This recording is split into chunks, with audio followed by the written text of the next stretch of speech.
Selamat datang di Beetle Channel, semoga kita bahagia. Jangan lupa subscribe, like, komen dan share agar channel ini semakin berkembang. Terima kasih. Novel jenius luar biasa. Bab 1541-1545. Ponsel pintar Venue, nyaman menunggu Anda untuk mengalami ponsel game Venue, nikmati kesenangan kapan saja, di mana saja. Ponsel kamera Venue, tunjukkan kecantikan Anda. Ponsel Venue, ponsel terlaris di dunia, selalu ditiru, tidak pernah terlampaui. Ponsel angin dan hujan, memimpin arah pengembangan ponsel. Serangkaian iklan muncul di berbagai media. Fitur wajah Elena yang indah, sosok iblis, dan suara yang keren dengan cepat membuat orang mengingat ponsel Venue. Volume iklan Venue Mobile tiba-tiba meningkat sedemikian rupa sehingga produsen ponsel lain tidak menyangka. Memang benar ponsel Venue banyak diiklankan sebelumnya, tetapi kepadatannya tidak terlalu tinggi sama sekali. Dengan iklan yang begitu intensif, biaya iklan tahunan, termasuk biaya juru bicara, pasti lebih dari 300 juta dolar AS. Berapa banyak ponsel yang harus mereka jual untuk mendapatkan kembali uang sebanyak itu? Namun jika dibandingkan dengan penjualan global ponsel Venue saat ini, sepertinya tidak rugi. Diperkirakan penjualan ponsel global tahun ini akan melebihi 1 miliar unit untuk pertama kalinya, di mana Nokia bisa melebihi 200 juta, tapi ponsel Venue bisa melebihi 300 juta. Belum termasuk ponsel Aihua yang memiliki volume penjualan hampir 100 juta. Artinya, dari segi biaya R&D, ponsel Venue memiliki keunggulan besar dibandingkan Nokia, karena dibagikan dengan Aihua. Jadi biaya iklan yang tampaknya tinggi ini hanya $1 jika dibagi ke setiap ponsel. Tahun lalu, biaya iklan Nokia melebihi 100 juta dolar AS, saat itu biaya iklan UU Mobile hanya 80 juta dolar AS. Tahun ini meningkat 2 kali lipat sekaligus, ini untuk benar-benar memperlebar jarak dengan Nokia. Adapun Motorola, saat ini kami harus mempertimbangkan untuk tidak terlampaui oleh ponsel Aihua, yang volume penjualannya tahun lalu hanya sedikit di atas 100 juta unit. Huawei, Forestar dan perusahaan lain juga khawatir, meskipun penjualan mereka meningkat, pangsa pasar mereka semakin menurun. Dan mereka semua telah melihat bahwa volume iklan Venue Mobile telah meningkat secara signifikan di luar negeri, dan juga sedikit meningkat di dalam negeri. Adapun ponsel Aihua, dengan harga 400 juta RMB, menjadi raja iklan di China Central Television. Ditambah dengan iklan mereka di slot waktu atau media lain, biaya iklan ponsel Aihua tahun ini juga akan melebihi 100 juta dolar AS. Ada juga Aihua yang volume iklannya untuk ponsel musik juga meningkat tahun ini, serta mensponsori beberapa festival musik dan acara penghargaan musik. Diperkirakan biaya iklan tidak kurang dari 100 juta dolar. Di antara ketiga merek ponsel tersebut, 2 dimiliki oleh Taihua Holding Group, dan 1 lagi dimiliki oleh Venue Holding Group, yang berarti semuanya dimiliki oleh Venue. Tidak perlu ditanyakan, pasti atas instruksi Venue bahwa ketiga merek ini telah melakukan upaya pada saat yang sama, ingin menguasai setengah dari pasar ponsel dalam satu gerakan. Tak satu pun dari mereka ingin terus melihat pangsa pasar mereka menyusut. Bukan cuma iklan, kita juga bisa. Dengan kata lain, mereka harus meningkatkan jumlah iklan agar merek mereka diperhatikan oleh lebih banyak orang, atau ponsel tertentu disukai oleh lebih banyak orang, sehingga mendorong pertumbuhan penjualan seluruh merek mereka. Mereka juga memperhatikan bahwa Venue Mobile telah mengundang juru bicara global, Elena, seorang bintang yang sedang naik daun, tidak hanya memiliki banyak lagu yang menduduki tangga musik berbagai negara di dunia untuk waktu yang lama, tetapi juga dikatakan bahwa dia menjadi bintang tamu di banyak film baru-baru ini. Tetapi segera seseorang dengan hati mengetahui bahwa banyak film yang dibintangi tamu Elena semuanya diproduksi oleh MGM. Tak lama kemudian, MGM juga mengumumkan bahwa mereka telah memulai rencana syuting Inception, dan Elena adalah pemeran utama dalam film ini. Reputasi Elena kembali meningkat, dan lebih banyak orang memperhatikan iklannya. Semakin banyak penggemar bintang, semakin banyak orang akan membeli ponsel Venue karena efek bintang. Dan semakin banyak orang yang membeli ponsel Venue, semakin banyak orang yang memperhatikan Elena. Ini adalah hasil win-win. Banyak produsen ponsel menghela nafas, mengapa mereka tidak menyadari bahwa Elena memiliki potensi seperti itu. Jika mereka merekrut Elena lebih dulu, mungkinkah mereka yang penjualannya meroket saat ini? Jika ponsel Suoi mengetahui ide produsen ponsel lain ini, itu akan memberitahu mereka bahwa itu tidak mungkin. Sony menghubungi agen Elena tahun lalu, ingin mengontrak Elena, dan juga mengatakan bahwa Elena bisa berakting di film Sony Films. Mereka tidak hanya ingin Elena menjadi endorser ponsel Suoi, tetapi mereka juga memberikan Elena endorse produk Sony lainnya, syarat yang mereka berikan tentunya sangat murah hati. Tetapi untuk beberapa alasan, agen Elena membalasnya keesokan harinya, menolaknya. Orang-orang Sony mulai berpikir bahwa harga tidak memuaskan pihak lain, lagi pula banyak sekali produk yang akan diendorse, dan pihak lain pasti menginginkan lebih banyak uang. Dan mereka tidak mengatakan peran apa yang akan mereka berikan kepada Elena untuk dimainkan di Sony Films. Mereka mengutip ulang, tidak hanya menaikkan harga banyak, tetapi juga berjanji untuk membiarkan Elena menjadi pemeran utama wanita kedua dalam produksi besar Sony Films berikutnya. Kondisi ini adalah ketulusan terbesar bagi setiap pendatang baru di film dan televisi. Bahkan untuk penyanyi wanita terpanas di Eropa dan Amerika, film pertama mereka seperti ini. Kecuali tokoh wanita dalam film ini adalah vas bunga, mereka akan dianggap sebagai wanita nomor 1. Tetapi Elena menolak lagi, dan menjelaskan bahwa ini bukan masalah harga dan persyaratan lainnya, tetapi dia tidak siap untuk mendukung produk ini, dan dia tidak akan menyetujui harga yang lebih tinggi. Orang-orang Sony sangat terkejut, karena manajer Elena telah setuju secara lisan, mengapa dia mundur ketika dia kembali. Perusahaan pialang ini memiliki kontrol yang lemah terhadap artisnya. Mereka Sony awalnya ingin memanfaatkan kesempatan kerjasama untuk langsung memburu Elena ke hiburan Sony mereka. Namun sepertinya tidak mungkin. Mereka baru mengetahuinya kemudian, seolah-olah Elena sedang menunggu sesuatu. Tapi sekarang, orang Sony mengerti apa yang ditunggu Elena, dan mereka jelas menunggu pengesahan venue. Orang-orang Sony juga mengetahui bahwa perusahaan pialang Elena diinvestasikan oleh Kirilenko. Hubungan antara Kirilenko dan Feng Yu sudah dikenal dunia. Tapi tanpamu Elena, bukankah kita akan memiliki lebih sedikit artis berkualitas tinggi di bawah Sony? Aktor, penyanyi, dan bintang lainnya, kami punya banyak. Kebetulan pabrikan ponsel lain mulai meningkatkan investasi iklan mereka, dan ponsel Suoi mereka di bawah Sony tidak akan melewatkan kesempatan ini. Tiba-tiba, semua orang memperhatikan bahwa sepertinya ada peningkatan mendadak dalam iklan ponsel tahun ini. Iklan ponsel sering terlihat di jalan-jalan dan gang-gang di berbagai media. Saat menyalakan TV, Anda bisa melihat iklan ponsel.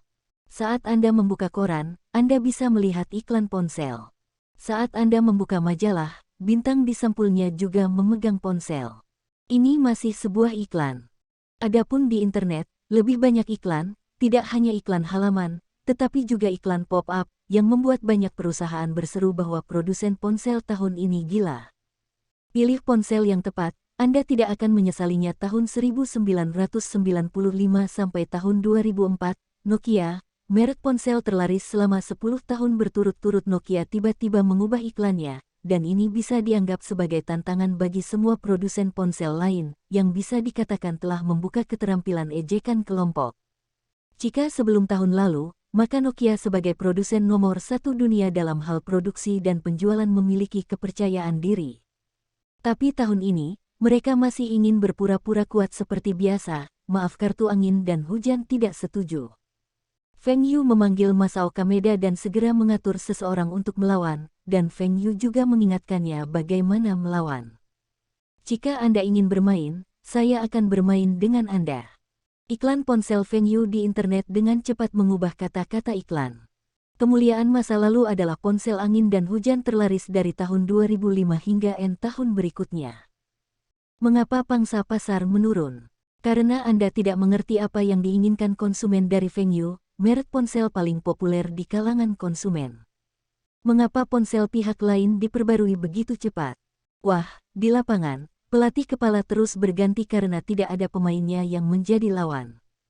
Ponsel angin dan hujan, bintang hari ini di ponsel Feng Yu melihat iklan ini dan sangat puas. Nokia hanya mengambil inisiatif untuk menggerakkan wajahnya agar mereka memukulinya. Iklan-iklan ini, dikombinasikan dengan model-model baru YuYu Mobile, tidak diragukan lagi memberikan tamparan keras kepada Nokia. Nokia langsung merespon dan mengganti iklan lagi. Anda harus memeriksa apakah ponsel Anda secara tidak sengaja jatuh ke tanah dan apakah akan rusak. Di sebelahnya ada piala untuk uji jatuh ponsel Nokia. Inilah yang dilakukan Nokia dengan sangat baik. Nokia mengambil langkah lain, dan kali ini dia mengolok-olok produsen ponsel lain. Kali ini, Motorola melawan sebelum telepon Venue dapat merespons. Dindingnya lebih kuat dari kaca, tetapi kamar saya tidak hanya memiliki dinding, tetapi juga gambar ponsel baru Motorola, tepat di dekat jendela, dan ponsel Nokia, yang diperlakukan sebagai batu bata dan tertanam di dinding. Ketika Venue melihat iklan ini, dia langsung tertawa. Sekarang ada yang bilang, apakah ponsel Nokia setara dengan batu bata? Saya tidak menyadari bahwa propagandis Motorola juga pelawak. Pemikiran konservatif hanya dapat mengarah pada keterbelakangan, dan masa depan adalah pengembangan berkelanjutan. Di sebelahnya adalah ponsel pintar bintang 4 baru, yang juga menggunakan layar sentuh yang sama dengan ponsel pintar Venue, dan meninggalkan mode tombol ponsel pintar Nokia. Kemudian hampir semua produsen ponsel memulai pemasaran iklan semacam ini, karena mereka menemukan bahwa jika Anda tidak melawan, maka hanya orang lain yang memiliki kesempatan untuk tampil, dan lambat laun Anda akan dilupakan oleh konsumen. Di Barat, jenis iklan yang mempromosikan produknya sendiri dan menyindir produk pesaing lain sudah lama ada. Seperti KFC dan McDonald's, KFC secara langsung membiarkan orang-orang yang mengenakan pakaian paman McDonald's mengantre untuk membeli burger di KFC. Pepsi meminta anak itu untuk membeli 2 kaleng Coca-Cola dan meletakkannya di bawah kakinya agar dia bisa berdiri sedikit lebih tinggi dan membeli Pepsi dengan koin. BMW menerbitkan iklan mobilnya sendiri, dan truk besar Mercedes-Benz digunakan untuk mengangkut mobil BMW, artinya BMW di atas dan Mercedes-Benz di bawah. Tapi ini pada dasarnya adalah duel 1 lawan 1, dan sangat sedikit orang seperti Nokia yang memulai ejekan kelompok. Nokia telah jatuh dari altar, dan produknya memiliki masalah besar, yaitu rasio harga kinerja yang tidak tinggi. Untuk produk dengan harga yang sama, ponsel Venue memiliki rasio harga kinerja tertinggi, yang selalu menjadi nilai jual utama publisitas. Dan pabrikan ponsel lain juga memiliki nilai jualnya sendiri, misalnya Motorola memiliki ponsel flip yang dirancang dengan sangat baik, yang banyak dilewatkan orang. Ponsel negara pulau selalu mampu bersaing dengan ponsel angin dan hujan dalam hal pengambilan gambar. Pabrikan negara pulau adalah yang pertama meluncurkan ponsel dengan kamera megapiksel. Sayangnya, ponsel itu menabrak jalan. Venue menganggap bentuk iklan ini sangat menarik, jadi dia berdiskusi dengan orang lain dan merilis iklan cetak baru. Jadikan beberapa ponsel menjadi gambar orang kartun, lalu semua orang mendaki gunung. Ponsel angin dan hujan menduduki peringkat pertama dan sudah berdiri di puncak gunung. Diikuti oleh ponsel Aiwa, bergandengan tangan dengan ponsel Venue. Lalu ada ponsel Aiwa, berjalan dengan caranya sendiri, bersiul di mulutnya, dengan senyum ceria di wajahnya, dan dia hampir mencapai puncak gunung. Nokia berada di gigi kedua, jauh di belakang angin dan hujan ponsel, dan berjuang untuk mengejar ketinggalan. Berikutnya datang Motorola, tampak tak berdaya. Lalu ada Huawei yang terlihat seperti anak kecil, dan ada 2 wajah pahit di belakangnya, yaitu ponsel Sony dan ponsel Ericsson, masing-masing mengulurkan tangan mendorong Huawei ke depan. Ponsel bintang 4 itu mendarat dengan posisi merangkak dan mencoba yang terbaik untuk naik, tetapi hanya bisa mengimbangi Huawei. Lalu ada beberapa karakter kartun ponsel lainnya tanpa logo merek sekalipun. Segera setelah iklan komik untuk Venue Mobile keluar, itu menyebabkan keributan gelombang-gelombang. Ini lebih langsung dan sengit daripada ejekan Nokia. Nokia baru saja mengatakan di mana dia lebih kuat dan menceritakan tentang sejarah kejayaannya. Namun ponsel Venue langsung membagi merek ponsel menjadi beberapa tingkatan. Ponsel Venue dan ponsel Aiwa mereka adalah persneling pertama, ponsel musik Aiwa berada di bidangnya sendiri, dan tidak bersaing dengan yang lain, melainkan mengambil jalur lain. Ponsel seperti Nokia tertinggal jauh, dan mereka berada di gigi 2, dan mereka juga menyindir bahwa Huawei tidak mampu membelinya. Kedua perusahaan mendorong, tetapi gagal untuk maju. Adapun banyak produsen ponsel seperti Dopot, Songxia, Xiaopu, nama mereka bahkan tidak disebutkan, dan mereka merasa sangat terhina. Beberapa pabrikan ponsel di sini merasa sedikit senang, misalnya Four Star Group, meski terlihat agak malu, berada di eselon 2, dan mereka merangkak, yang menunjukkan bahwa mereka bekerja keras untuk membuat kemajuan. Namun, beberapa orang menganggap bahwa ini adalah sindiran atas kurangnya motivasi grup bintang 4 yang tidak mampu mendaki. Saat ini, semua produsen ponsel di dunia mulai mengubah target mereka dan mulai mengepung ponsel Fengyu. Merek mana yang tidak memiliki model andalannya sendiri? Dalam beberapa hal, mereka memang memiliki keunikan tersendiri.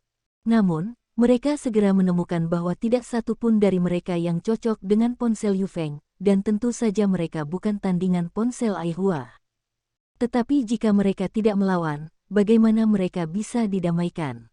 Itu adalah Nokia yang pertama kali melompat keluar, masih menggunakan ponsel terkuat mereka untuk mempertanyakan ponsel Fengyu. Dan ponsel Fengyu adalah kartun lainnya, ponsel Nokia diikat ke tongkat, dan dibuat seperti palu, telepon memanggil angin dan hujan. Ini seperti mengatakan, ponsel Kia Anda hanya dapat digunakan untuk menghancurkan kenari, dan Anda harus menggunakan ponsel angin dan hujan untuk melakukan panggilan. Begitu iklan ini keluar, Fengyu Mobile menjadi terkenal kembali. Festival musim semi 2006 akan segera tiba, Fengyu dan keluarganya kembali ke kampung halaman mereka di Binceng untuk merayakan tahun baru. Ses, Ki, Jiu, Som diperbarui dengan sangat cepat. Mereka mengambil pesawat Taihua Holdings, dan pesawat pribadi Fengyu belum dipasang. Fengyu sangat kesal di dalam hatinya, bukankah dia mengatakan itu akan segera dilakukan? Sudah berapa lama? Untungnya, saya membeli beberapa pesawat lagi dari saudara Ji, kalau tidak akan merepotkan untuk pulang. Zixing, bermainlah dengan baik dengan adik-adikmu, jangan katakan tidak. Feng Danying menatap putranya dengan serius. Li Zixing mengerutkan bibirnya, dengan ekspresi enggan. Dia sudah SMP, apakah dia bisa bermain dengan dua adiknya yang belum masuk TK? Tapi semua orang di keluarga sedang membuat pangsit saat ini, kecuali dia. Kakek menganggur, tapi kakek hanya menonton gala, festival musim semi, sebentar dan berkata untuk tidur siang, dan dia akan bangun untuk menonton yang baru tahun ketika hampir jam 12. Di luar turun salju, sangat dingin, dan mereka tidak diizinkan keluar. Meski ruangannya sangat besar, berlari tidak diperbolehkan, apa gunanya? Kakak Zixing, bisakah kamu menceritakan sebuah cerita? Feng Lijun menarik Li Zixing di sudut pakaiannya, mengedipkan mata pada Li Zixing dengan mata besar dengan cara yang lucu. Feng Lijia juga memandangi sepupunya, dan juga mengambil baju sepupunya. Omong-omong, cari om, bukankah paman pandai membuat siomay? Li Zixing melihat pamannya yang sedang membantu meratakan mie, remas adonan seukuran bola, bagus untuk bungkus pangsit. Dia benar-benar ingin mengatakan, saya juga bisa melakukan pekerjaan ini, mari kita ubah. Li Jun, Li Jia, saudaraku, kenapa kamu tidak membawamu ke mobil? Li Zixing memikirkan mobil mainan yang dia taruh di ruang penyimpanan. Ketika dia di sekolah dasar, orang tuanya membiarkan dia mengemudi dan bermain, tetapi kemudian dia kembali ke semak-semak, dan mereka tidak pernah membiarkannya bermain lagi. Tentu saja, ini bukan mobil mainan pertamanya. Saya tidak tahu berapa generasinya. Lagi pula, setiap grup manufaktur mesin Binceng membuat mobil mainan baterai baru, itu akan selalu mengirimkannya satu, dengan mengatakan biarkan dia mencobanya, sehingga dia dapat memberikan pendapatnya dan membiarkan mereka memodifikasinya. Dibujuk oleh Li Zixing, kedua lelaki kecil itu berputar-putar di ruang tamu, berteriak dan bersenang-senang. Li Zixing bersandar di sandaran sofa dengan tangan di belakang, menggelengkan kepalanya dan mendesah tanpa henti. Ini sangat merepotkan, nak. Tetapi dia tidak tahu bahwa ketika dia berusia 5 atau 6 tahun, itu adalah orang yang paling membuat seluruh keluarga sakit kepala. Pekerjaan Feng Yu selesai dengan cepat, dan dia tidak tahu cara membuat pangsit. Pangsit yang dia buat akan selalu direbus, atau isiannya sangat sedikit. Sebagai penduduk asli Timur Laut, dia berada di bawah banyak tekanan. Ketika saya masih kuliah, saya sering ditertawakan oleh teman sekamar saya. Setelah mencuci tangannya, Feng Yu diatur untuk mengawasi anak-anak di ruang tamu, dan mereka khawatir kedua lelaki kecil itu diawasi oleh Li Zixing. Melihat pamannya datang, mata Li Zixing menunjukkan ekspresi lega. "Paman, saya akan ke kamar mandi, kamu datang dan jaga adik-adikmu." Setelah selesai berbicara, sebelum Feng Yu setuju, dia lari ke toilet. Mata Feng Yu membelalak, "Bocah, betapa imutnya adik-adikmu, kenapa kamu tidak menyambut mereka seperti ini?" Ayah kedua lelaki kecil itu melihat Feng Yu dan berteriak pada saat bersamaan. Feng Yu pergi, menarik mobil, memutar kunci, mematikan listrik, dan membawa kedua lelaki kecil itu keluar. "Oke, main sebentar saja. Apakah kalian berdua ingin tidur sebentar? Ketika kamu bangun, kamu bisa makan pangsit," Feng Yu bertanya sambil tersenyum. "Ayah, aku tidak mau makan pangsit, bisakah aku makan mie?" Feng Lijun bertanya dengan wajah pahit. Feng Yu menganggukkan hidung putranya dengan tangannya, "Kamu anak nakal, kamu tidak tahu bagaimana diberkati ketika kamu sedang memberkati. Ketika ayah seusiamu, satu-satunya waktu dia ingin makan kue adalah selamat tahun baru Imlek." Feng Yu juga sedikit tidak berdaya. Kondisi kehidupan sekarang sangat berbeda dari ketika dia masih kecil. Dia sangat suka makan daging, tetapi kedua anak ini sebenarnya suka menjadi vegetarian. Tidak ingin makan pangsit saat tahun baru Imlek, apakah harus makan mie? "Ayah, aku juga ingin makan mie." Feng Lijia menggigit jarinya dan berkata. Feng Yu dengan cepat menarik jari putri itu keluar dari mulutnya, "Jangan masukkan jarimu ke dalam mulut, itu akan melukai perutmu." Sayangnya, anak-anak memang seperti ini, apapun yang ingin dilakukan, yang lain juga ingin melakukannya. "Mie, mereka juga ambil. Kalau begitu kamu tidur dulu, dan ayah akan membuatkan mie untukmu." Saat Feng Yu membujuk putranya untuk tertidur, dia melihat Li Zixing menjulurkan kepalanya melalui pintu. Feng Yu meredupkan lampu dinding, keluar dan menutup pintu kamar. Dia mengulurkan tangannya untuk menggosok kepala Li Zixing. "Apa yang kamu lakukan?" Melihat-lihat. Feng Yu merasa ada yang tidak beres, dan melihat ke tangannya, "Ini sudah larut malam, kamu masih menggunakan hairspray. Cepat, cuci." Namun Feng Yu juga merasa bahwa ketika anak itu beranjak dewasa, dia mulai suka berdandan. Ketika dia sudah setua ini, tanpa kondisi ini, tidak ada yang akan melakukan ini di pertanian, kecuali saat mereka menikah. Li Zixing menatap pamannya dengan kesal, "Aku sudah setua ini, bisakah aku tidak menggosok kepalaku? Dan rambutku, air gel yang baru saja aku gunakan untuk menatanya. Setelah lama menyisir, saya ingin datang dan bertanya apakah Anda tampan, tetapi saya belum bertanya." Setelah Li Zixing keluar setelah keramas, Feng Yu menariknya untuk duduk, dan bertanya sambil tersenyum, "Katakan pada paman, mengapa kamu suka berdandan baru-baru ini?" "Tidak, tidak. Kupikir aku ingin berdandan khusus untuk dilihat seseorang. Biar ku tebak, apakah itu teman sekelas perempuan yang kamu suka?" Feng Yu mengikuti rayuan itu dengan hati-hati. "Tidak, tidak apa-apa." Li Zixing menghindari pandangannya, tidak berani menatap mata pamannya. "Tidak." Feng Yu mengangkat alisnya, sangat jelas bahwa dia masih ingin membodohiku. "Bermain dengan pamanmu dan aku, kamu masih tertinggal jauh." Feng Yu menunjukkan gigi putihnya. "Zixing, berapa skor ujian akhir ini?" Li Zixing memiliki ekspresi tak berdaya di wajahnya selain bertanya tentang hasil ujian. "Bukankah tuanmu punya topik lain untuk dibicarakan?" "Mereka semua di atas 90. Itu hanya sedikit. Dibandingkan dengan pamanmu dan aku, itu masih tertinggal jauh," kata Feng Yu dengan bangga. Li Zixing mengerutkan bibirnya, "Nenek memberitahuku bahwa nilaimu di sekolah dasar dan sekolah menengah pertama tidak terlalu bagus." Feng Yu sedikit malu, mengapa ibunya memberitahunya tentang ini. "Bukankah citra saya yang agung dan agung di hati keponakan saya akan runtuh?" Tapi tidak masalah, Feng Yu tidak mempedulikannya, dia terus bertanya sambil tersenyum, "Kalau begitu dia punya nilai lebih baik darimu." "Bagaimana mungkin? Dia hanya mendapat nilai 89 dalam matematika." Setelah selesai berbicara, Li Zixing tertegun. Dia mendongak dan melihat bahwa senyum pamannya sangat menjijikkan. Kaki Feng Yu gemetar di sana, menatap keponakannya. "Zixing, berbohong bukanlah kebiasaan yang baik. Aku berbicara tentang teman sekamarku." "Oh, teman sekamarku." Ngomong-ngomong, di hari tahun baru, bukankah pamanmu membawakanmu laptop Lianxi yang terbaru? Apakah kamu memberikannya untuk bermain game? Tidak, dia tidak main-main. Setelah mengatakan ini, Li Zixing tahu bahwa dia telah salah bicara lagi. Dengar, akui saja. Jangan khawatir, paman sangat berpikiran terbuka.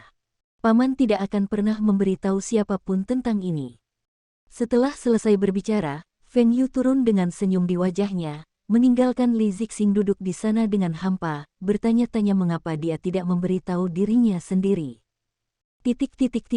Selama makan malam tahun baru di tengah malam, semua orang mengatakan bahwa Li Zixing berperilaku lebih baik, dan dia dengan patuh menyetujui apa yang dikatakan Feng Yu. Kunjungan pembaruan tercepat, Somu.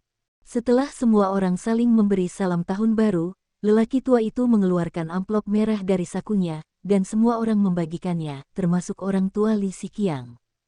Mereka tidak bisa tertawa atau menangis, di usia ini, mereka masih menerima uang keberuntungan.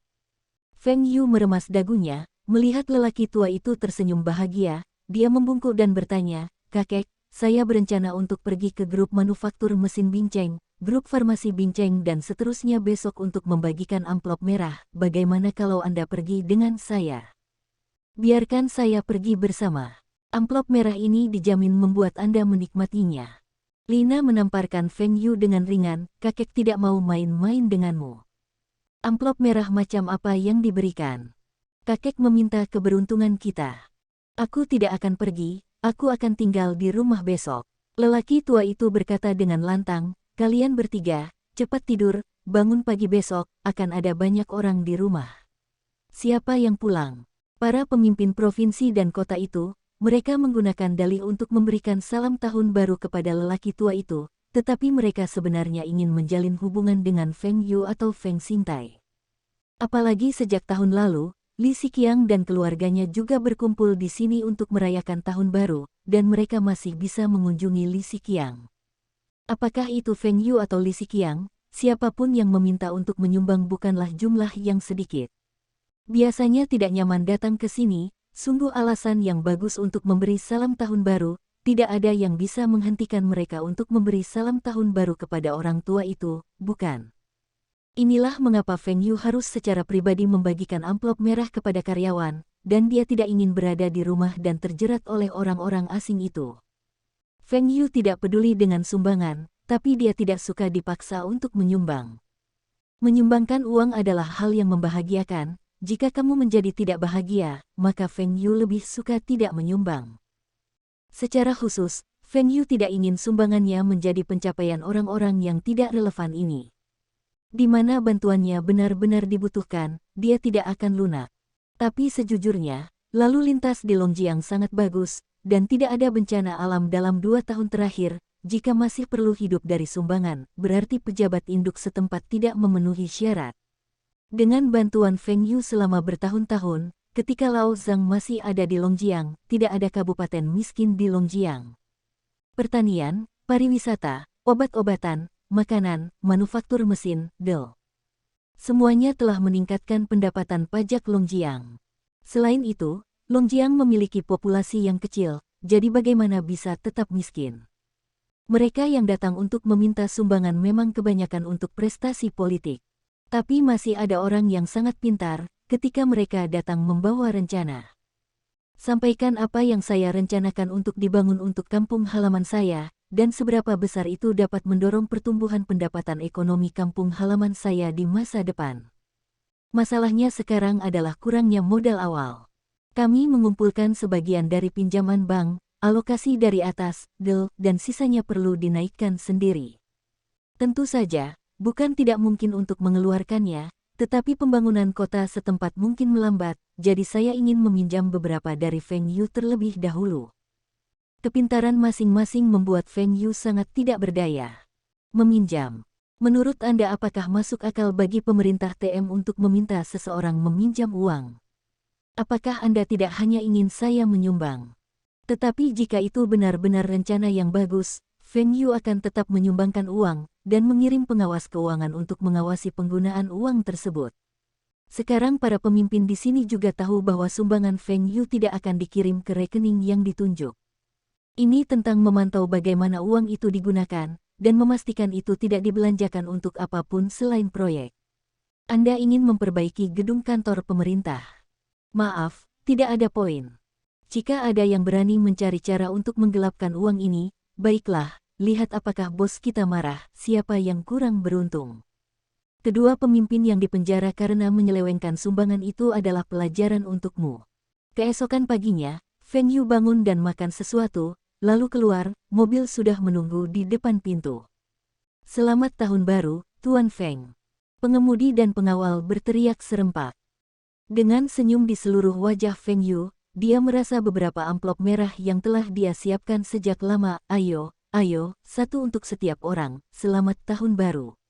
Pertama kali tiba di grup manufaktur mesin bincang, dan langsung pergi ke pabrik. Selama Tahun Baru Imlek, peralatan mekanik masih harus dimatikan setidaknya selama 24 jam, tetapi mereka yang bertanggung jawab atas perbaikan dan pemeliharaan peralatan adalah waktu tersibuk. Selamat Tahun Baru, Tuan Feng. Seorang pria muda berlumuran oli motor berteriak keras. Selamat Tahun Baru Imlek, kamu sudah bekerja keras, ayo, ambil amplop merah. Bagaimana kamu mengatur pekerjaanmu, jam berapa kamu pergi bekerja hari ini? Feng Yu bertanya dengan detail. Saya datang untuk mengambil alih jam 7 pagi, jam 8. Selama 7 hari festival musim semi, pada dasarnya kami memiliki satu shift. Pemuda itu tersenyum sangat bahagia. Mereka yang bertugas tadi malam, meski juga mendapat amplop merah, terlihat jelas bahwa mereka tidak sekaya yang diberikan Tuan Feng. Dia memutarnya dengan tangannya dan tahu itu seharusnya 1.000 yuan. Feng Yu melirik kembali ke penanggung jawab pabrik bagaimana shift ini diatur. Mungkinkah seseorang tahu bahwa dia akan membagikan amplop merah, jadi dia sengaja menemukan hubungan untuk mentransfer shift. Orang yang bertanggung jawab menunjuk ke pemuda itu dan berkata, Xiao Wang, beritahu aku. Xiao Wang tersenyum penuh kemenangan, saya mendapatkannya dengan lotre. Dia baru memasuki pabrik tahun lalu, jadi dia tidak tahu bahwa ada hal yang baik ketika dia bekerja shift Selamat Tahun Baru Imlek. Feng Yu membuka mulutnya lebar-lebar, menggambar banyak. Mereka bahkan menggunakan metode ilmiah dan adil untuk menjadwalkan shift. Penanggung jawab menjelaskan, Selamat Tahun Baru Imlek, tidak pantas menugaskan seseorang untuk bertugas. Bukankah ini hanya berdasarkan keadilan? Saya juga mengundi untuk mengatur tugas hari ini. Nah, pemimpinnya juga menggambar banyak. Feng Yu menarik napas dalam-dalam, seolah tidak ada cara yang lebih baik. Dia terus berjalan ke depan, dan tidak peduli siapa yang melihatnya, mereka bergegas untuk memberi salam tahun baru. Meskipun banyak dari mereka belum pernah melihat Feng Yu atau mengenal satu sama lain, tetapi ketika mereka melihat orang-orang membawa tas besar di belakang Feng Yu, mereka tahu bahwa ini adalah bos besar Feng yang datang untuk membagikan amplop merah. Setelah berkeliling pabrik, saya menyiapkan 1.000 amplop merah dan hampir mengirimkannya, hanya 1 juta. Feng Yu berpikir sejenak, katakan pada Laoli bahwa setiap orang yang bertugas selama festival musim semi harus memiliki amplop merah. Mereka yang telah menerimanya akan baik-baik saja, dan semua orang akan mendapat sedikit. Yah, itu akan menjadi 500 sudah siap. Ada lebih dari 20.000 karyawan di perusahaan kami, tetapi mereka semua dapat shift dan semuanya dikirim. Lalu, jika dihitung seperti ini, biayanya lebih dari 10 juta. Betul, selama karyawan perusahaan pergi bekerja, mereka harus memiliki amplop merah. Ini bukan bonus akhir tahun, tapi amplop merah yang saya kirim secara pribadi ke semua orang. Saya akan meminta seseorang untuk menyelesaikan akun dengan keuangan perusahaan nanti. Uang kecil ini tidak ada artinya bagi Feng Yu. Bonus akhir tahun perusahaan tidak akan berkurang, tetapi amplop merah yang dia berikan secara pribadi adalah tambahan. Tentu saja, menghabiskan uang itu baik, semua orang di perusahaan ini, dari penjaga petugas kebersihan hingga pekerja teknis di bengkel, siapa yang tidak menyukainya. Siapapun yang ingin menumbangkan otoritas Feng Yu di perusahaan bergantung pada apakah para pekerja setuju. Sudah tengah hari ketika Feng Yu membagikan lingkaran amplop merah, jadi dia mampir ke Li Mingde untuk melihat-lihat, yang dianggap sebagai ucapan selamat tahun baru. 79 novel. Li Tua, apakah kamu dalam keadaan sehat? Beberapa waktu lalu, Li Mingde tiba-tiba ditemukan menderita diabetes, dan semangatnya tiba-tiba merosot drastis. Namun dokter mengatakan bahwa itu tidak serius dan tidak memerlukan suntikan insulin, ia biasanya mengontrol pola makannya dan bahkan mungkin tidak memerlukan insulin oral. Saat itu, Lao Li langsung memanggil Feng Yu untuk mengundurkan diri, dan Feng Yu terkejut. Untungnya, itu adalah alarm palsu, dia baik-baik saja, dan rencana Feng Yu tidak terganggu. Saya baik-baik saja. Dokter mengatakan saya hanya menakut-nakuti diri sendiri. Saya sudah berada di rumah sakit selama seminggu, dan saya telah pulih, dan kesehatan saya tampaknya lebih baik, kata Li Mingde sambil tersenyum. Baru-baru ini, saya melihat bahwa Songjiang otomobil kami berkembang dengan baik, penjualan sepeda listrik semakin baik, dan penjualan sepeda motor tidak mengecewakan saya. Anda telah berkontribusi banyak. Apa kontribusi saya? Kontribusi terbesar pasti dari Li Dafu. Setelah yang lain menjadi presiden, serangkaian tindakan telah banyak mengurangi biaya kami, meningkatkan efisiensi kami, dan meningkatkan keuntungan kami. Cukup banyak. Ketika Li Mingde mengatakan sesuatu, dia menghela nafas sedikit, dan dia juga merasa semakin tua. Mungkin dalam 3 tahun, perusahaan ini harus diserahkan kepada Li Dafu. Apalagi banyak orang tua yang bersamanya di pabrik sudah pensiun. Dia menemukan semakin banyak bahwa konsepnya tampaknya tidak dapat mengikuti, dan dia kehilangan gairah yang dia miliki ketika dia masih muda, dan merasa bahwa dia sangat puas dalam hidupnya. Ngomong-ngomong, kami mendengar bahwa mobil baru kami akan segera keluar dari jalur perakitan. Feng Yu bertanya dengan penuh minat. Betul, ini adalah seri mobil berdesain baru dengan tampilan yang lebih cantik dan performa yang lebih luar biasa. Ini adalah coupe yang pernah Anda katakan. Saat Songjiang Motors meluncurkan mobil sport tersebut, Feng Yu menyebutkan konsep coupe kepada mereka, menggabungkan kepraktisan sebuah mobil dengan kesan sporty dari sebuah mobil sport, memuaskan banyak pembeli mobil yang menginginkan performa mobil sport, ada persyaratan untuk kepraktisan sebuah mobil. Selain itu, meskipun coupe memiliki beberapa kekurangan dibandingkan dengan sedan dan mobil sport, namun sangat populer di luar negeri, ini juga merupakan model yang direncanakan Songjiang Otomobil untuk gencar menyerang pasar luar negeri. Bagus sekali, ketika dipromosikan di luar negeri, pasti akan laris manis, kata Feng Yu setuju. Tuan Feng, tapi sekarang ada masalah. Mobil Songjiang kami telah beroperasi selama bertahun-tahun, dan berjalan dengan baik di Asia dan Eropa Timur. Jika mobil ini hanya dijual di China, saya jamin penjualannya akan sangat bagus. Tapi kalau dijual di luar negeri, saya khawatir agak sulit. Poin terpenting adalah mobil kami belum memenangkan penghargaan kelas berat apapun. Apakah mobil kita jarang memenangkan penghargaan tahun-tahun ini? Cukup banyak. Kami telah memenangkan semua penghargaan domestik. Kami juga telah memenangkan banyak penghargaan dari Eropa Timur, Asia Tenggara, dan bahkan seluruh Asia. Meskipun tidak sebagus seri mobil negara pulau, ia memiliki melampaui mobil Korea Selatan. Tapi kami belum pernah memenangkan penghargaan yang lebih besar. Seperti World's Best Car of the Year Award, German Red Dot Design Award, American Industrial Design Excellence Award, German E-Design Award, The European Car of the Year Award. Kami tidak pernah memenangkan penghargaan mobil tahun ini Amerika Utara, penghargaan mobil tahun ini dunia, 10 mesin terbaik tahun ini di dunia, mesin terbaik tahun ini di dunia, Del. Mata Feng Yu melebar, ini adalah penghargaan tertinggi di industri otomotif dunia, kan? Kami belum pernah memenangkannya sekalipun.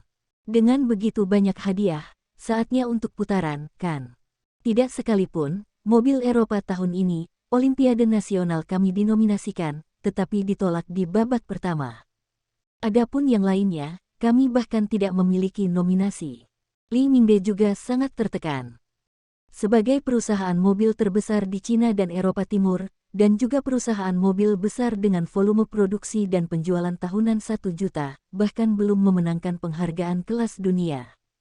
Menghadapi iklan asing yang menggunakan penghargaan untuk promosi, bagaimana mereka melawan? Feng Yu mengerutkan kening, bukankah kita memiliki beberapa keuntungan? Dalam hal tingkat kegagalan, mobil negara kepulauan adalah yang terendah. Dalam hal ini, mereka lebih unggul dari Amerika, Eropa, dan kami. Kami di depan Eropa dan Amerika. Eropa, terutama mobil Jerman, karena paling awal pengembangan, perawatan yang mudah, dan penjualan yang besar, memberi orang ilusi bahwa kualitas mereka sangat bagus, tetapi sebenarnya mereka benar-benar memiliki tingkat kegagalan yang tinggi. Keamanan Eropa memimpin, negara kepulauan mengikuti, lalu kita, Amerika Utara hampir sama dengan kita. Hal terpenting tentang keselamatan adalah struktur bodi. Jika terjadi kecelakaan, paling aman untuk memastikan deformasi kokpit seminimal mungkin. Sedangkan untuk kulit tubuh yang tipis, efek ini sebenarnya tidak besar. Karena tabrakan tidak berdampak besar pada keselamatan penumpang di dalam mobil, hanya terlihat lebih serius. Jika benar-benar terjadi mobil ditabrak dengan keras, maka ketebalan cangkangnya tidak berguna, dan semuanya akan tergores pada saat seharusnya dikikis. Latar belakang merek, Eropa, Amerika Utara, negara kepulauan, dan akhirnya kita, yang membuat kita pada dasarnya lemah, bagaimanapun juga, sejarah kita terlalu singkat. Kenyamanan, handling, mobil Eropa adalah yang terbaik, lalu Amerika Utara, lalu negara pulau, kita bisa bersaing dengan mereka dalam hal kenyamanan, tapi lebih baik dari mobil Eropa dalam handling. Performa buruk, dan konsumsi bahan bakarnya lebih tinggi daripada mobil Jepang. Tapi di pasar China, mereka tidak sebaik kita. Rencananya, penjualan kita di pasar China tahun ini akan melebihi 1 juta, tetapi penjualan global tidak akan mencapai 2 juta. Pasar Huaxia memiliki proporsi yang besar, jadi tidak masalah, Feng Yu juga sangat menyukainya. Namun penjualan di wilayah lain, termasuk Eropa Timur, masih belum sebaik penjualan China. Ini cukup membuktikan bahwa penjualan mereka di luar negeri masih jauh.